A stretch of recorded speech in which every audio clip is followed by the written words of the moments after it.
That Rabbit Belongs to Emily Brown by Cressida Cowell and Neil Layton.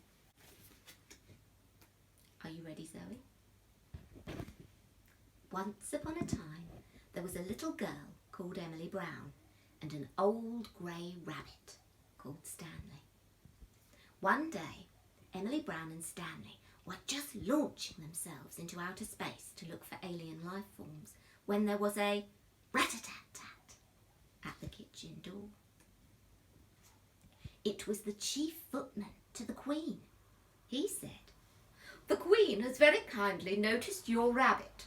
She would like to have that bunny-wunny. In return, she offers this brand new golden teddy bear." Emily Brown looked at the Queen's teddy bear. It was stiff and new and gold and horrible. It had staring eyes and no smile at all. "No, thank you," said Emily Brown. "This rabbit is not for sale, and his name isn't Bunny-Wunny, it's Stanley." And Emily Brown shut the door politely. An hour or so later, Emily Brown and Stanley were just riding through the Sahara Desert on their motorbike when there was a rat-a-tat-tat at the garden door. It was the army. The captain saluted and said, "Her Most Royal Highness Queen Gloriana III greets Miss Emily Brown, and she would still like to have that bunny-wunny. In return, she offers her the brand new golden teddy bear and 10 talking dolls that say, 'Mama, Mama.'" Emily Brown said, "I don't want 10 talking dolls. I want my rabbit, and his name isn't Bunny-Wunny, it's Stanley." And Emily Brown sent that army away, less politely this time. A few days later, Emily Brown and Stanley were just deep-sea diving off the Barrier Reef when there was a rat-a-tat-tat at the garden door. It was the Navy. The Admiral saluted and said, "Her Most Glorious Royalness Queen Gloriana III greets Miss Emily Brown, and she would like you to hand over that rabbit at your earliest convenience. She points out that she is the poshest person on the planet, and Bunny-Wunny will be much better off with her. In return, she offers you the brand new golden teddy bear, 10 talking dolls that say 'Mama, Mama,' and 50 rocking horses that rock forever." "I don't care who she is," said Emily Brown.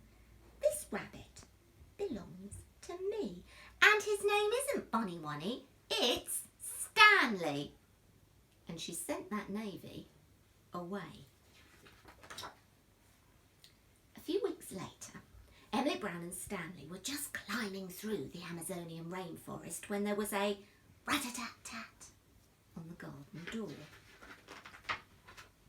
It was the Air Force. The wing commander saluted and said, "Her Excellence, the Most Mighty Queen Gloriana III greets Miss Emily Brown and says she must have the bunny-wunny right now, or she will not answer for the consequences. In return, we will give her a brand new golden teddy bear, 10 talking dolls that say 'Mama, Mama,' and 50 rocking horses that rock forever, and all the toys she could ever desire."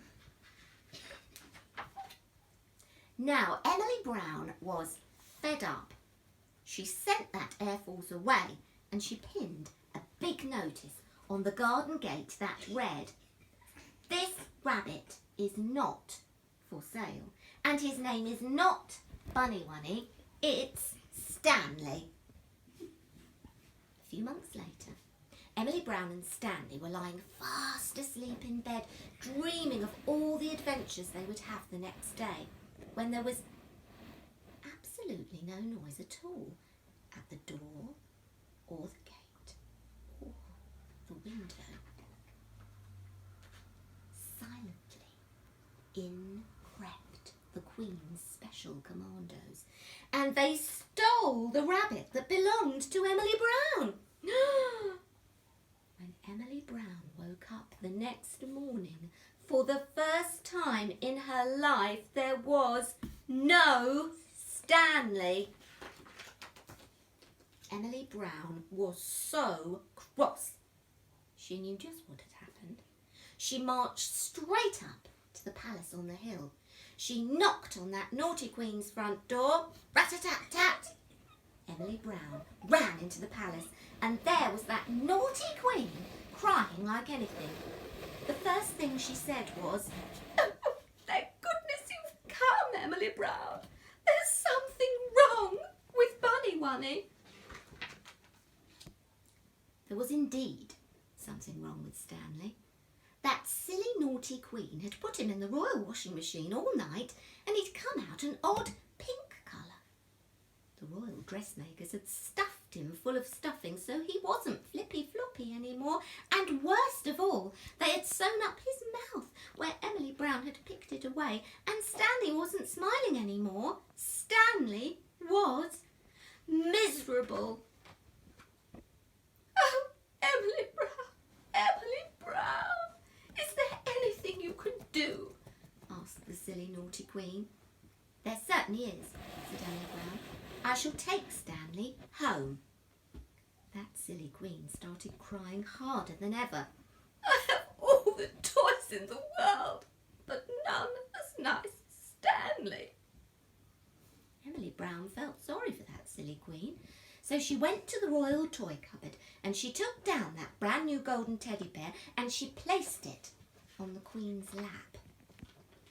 Emily Brown whispered so that no one else could hear, "You take that horrid brand new teddy bear and you play with him all day, sleep with him all night, hold him very tight and be sure to have lots of adventures, and then maybe one day you will wake up with a real toy of your own." And Emily Brown and Stanley went home. That was the last Emily Brown and Stanley heard from that silly naughty queen for quite some time. But one day, a couple of years later, just as Emily Brown and Stanley were exploring the outermost regions of the Milky Way, there came a rat-a-tat-tat on the kitchen door. It was the postman with a letter for Emily Brown, and it just said, "Thank you." We hope you enjoyed the story. It's time for Zoe the reading dog to go to sleep now. So good night, everybody. Stay safe and sleep tight. We'll see you for Snoddlin' bedtime stories again soon.